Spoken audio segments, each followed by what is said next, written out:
आइए, आज का जो विषय है वो है आचार्य रामचंद्र शुक्ल और हिंदी आलोचना। सबसे पहले हम आलोचना का अर्थ एवं परिभाषा को समझेंगे कि आलोचना किसे कहते हैं।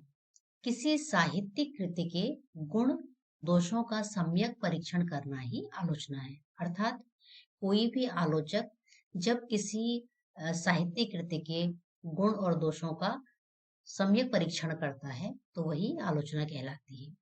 एक परिभाषा के अनुसार किसी साहित्यिक कृति का व्यक्ति के मन पर जो प्रभाव पड़ता है उसे व्यक्त करना ही आलोचना है। एक अन्य परिभाषा देखिए, यदि साहित्य को जीवन की व्याख्या माने तो आलोचना को उस व्याख्या की व्याख्या मानना पड़ेगा। इस प्रकार हम समझेंगे कि आलोचना का अर्थ क्या है और उसकी परिभाषा क्या है। अब हम समझेंगे कि आचार्य शुक्ल और आलोचना का क्या संबंध है। जहां तक आचार्य शुक्ल और आलोचना की बात करें तो जो हिंदी आलोचना थी उसका प्रारंभ तो शुक्ल जी से पूर्व ही अर्थात शुक्ल जी से पहले ही भारतेंदु काल में हो चुका था। इसको वैज्ञानिक बनाने का श्रेय आचार्य रामचंद्र शुक्ल को ही जाता है। भारतीय और पाश्चात्य आलोचना का जो समन्वय किया वो आचार्य रामचंद्र शुक्ल ने ही किया। प्राचीन एवं नवीन सिद्धांतों का समन्वय किया और कवियों की विशेषताओं की छानबीन की। यद्यपि आचार्य शुक्ल ने सैद्धांतिक आलोचना संबंधी कोई अलग सा ग्रंथ नहीं लिखा, किंतु उनके विभिन्न निबंधों और उनकी समीक्षात्मक ग्रंथों में देखा जा सकता है कि उनकी आलोचना पद्धति एवं पर्याप्त सूर तुलसी जायसी पर उन्होंने जो समालोचनाएं लिखी हैं उनका अध्ययन करने से यह तथ्य स्पष्ट हो जाता है। अब हम आचार्य रामचंद्र शुक्ल की आलोचना पद्धति की विशेषताओं को समझेंगे कि शुक्ल जी की जो आलोचना करने की जो पद्धतियां थी उनकी विशेषताएं क्या थी। आचार्य शुक्ल ने कवि की अंतर्वृत्तियों को खोजा, उसके अंतर्भावों को खोजा। उन्होंने भारतीय एवं पाश्चात्य समीक्षा पद्धतियों का समन्वय कर एक व्यापक आधार बनाया। उन्होंने मात्र भारतीय पद्धति को लेकर ही समीक्षा नहीं की या मात्र पाश्चात्य पद्धति को लेकर ही समीक्षा नहीं की, बल्कि उन्होंने दोनों का समन्वय करके एक व्यापक आधार बनाया।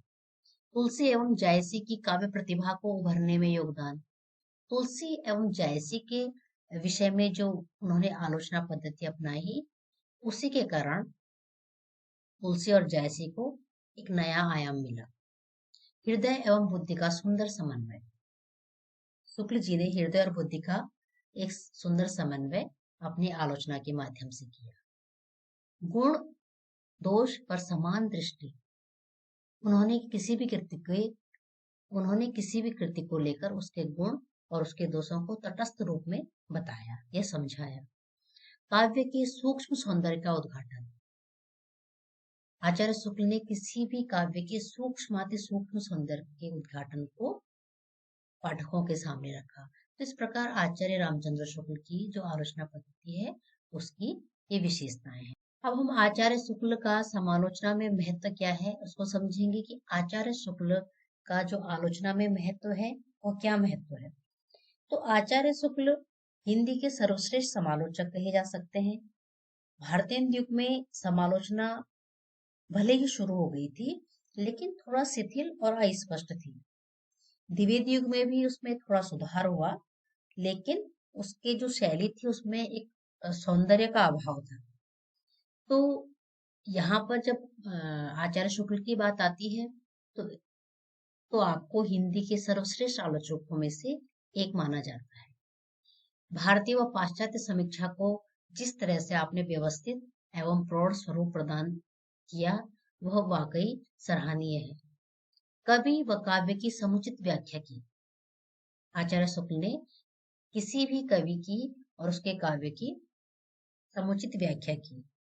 वे आलोचकों में शीर्ष स्थान पर रहे हैं क्योंकि आचार्य शुक्ल एक ऐसे समय में आए जब उन्होंने स्वदेशी और विदेशी सिद्धांतों का सार लिया और फिर हिंदी समीक्षा की उन्होंने हिंदी समीक्षा को भारतीय और पाश्चात्य सिद्धांत को लेकर और एक व्यवस्थित और प्रौढ़ रूप देकर एक व्यवस्थित और प्रौढ़ रूप दिया। और उन्होंने भाव पक्ष, विचार पक्ष, शैली पक्ष, इन सभी के समन्वित भाव से हिंदी आलोचना को एक नई दिशा प्रदान की।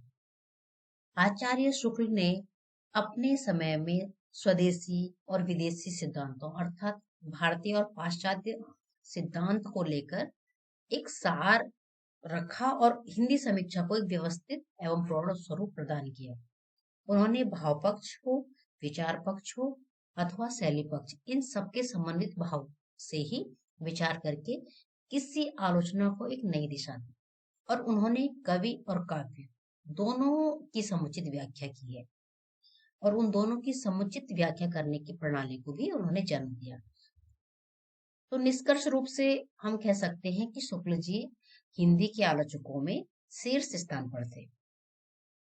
यहाँ तक कि आचार्य विश्वनाथ जी भी कहते हैं कि शुक्ल जी को अस्त हुए एक युग के लगभग हो चुका कवियों के संबंध में नूतन अनुसंधान, मनन, अध्ययन भी इधर उधर बहुत हुआ, पर शुक्ल जी की आलोचनाएं जहां की तहां हैं।